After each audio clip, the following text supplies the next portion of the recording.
সুপ্রিয় দর্শক, আসসালামু আলাইকুম। আজকে আমি তৈরি করছি ব্রেড মালাই অথবা পাউরুটির মালাই।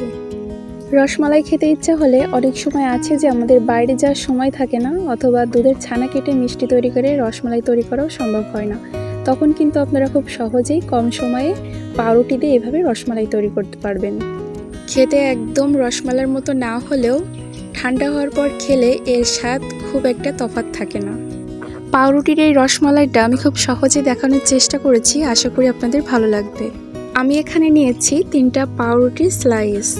এখন আমি পাউরুটির চারপাশে যে শক্ত অংশটা আছে এটা কেটে বাদ দিয়ে দিচ্ছি। চারপাশের এই লাল অংশটা আপনারা ফেলে না দিয়ে এটা কিন্তু ব্রেড ক্রাম্ব তৈরি করে রাখতে পারেন।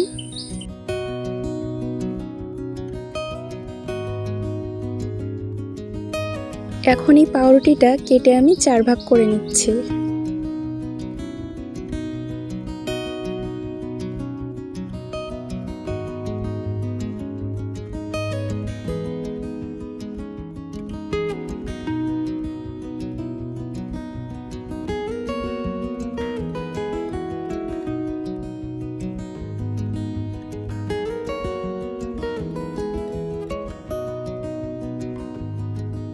সবগুলো পাউরুটি আমার কাটা হয়ে গিয়েছে। এখন আমি সবগুলো প্লেটে সাজিয়ে নিচ্ছি।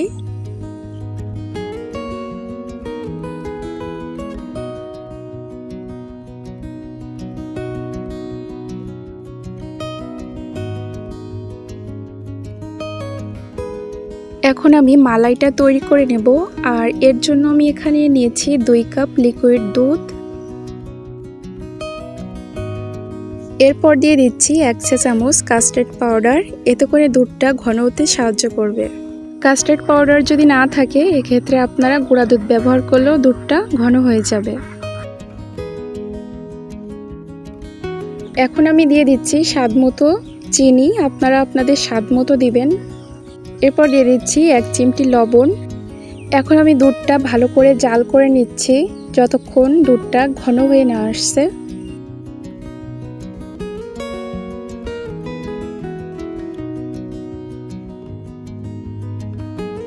দুধটা ঘন হয়ে আসলে আমি এখানে দিয়ে দিচ্ছি কিছুটা বাদাম কুচি।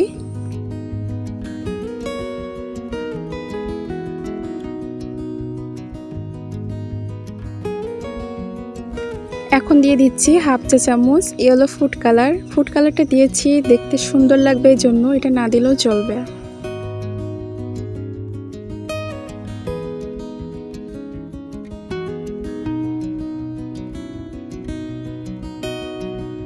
দিয়ে দিচ্ছি 2টা এলাচ, এতে করে একটা সুঘ্রাণ বেরিয়ে আসবে।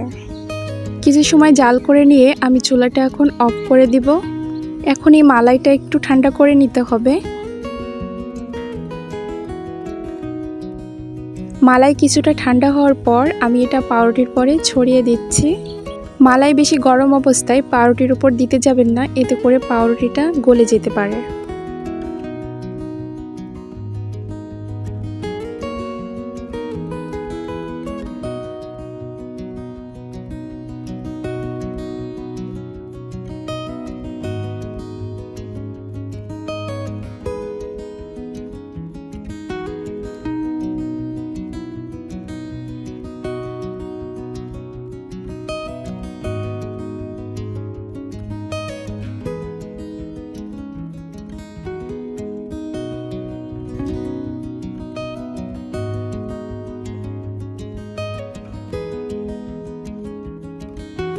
এখন কিছুটা চেরি ফল কুচি করে আমি এর উপরে ছড়িয়ে দিচ্ছি, দেখতে সুন্দর লাগবে।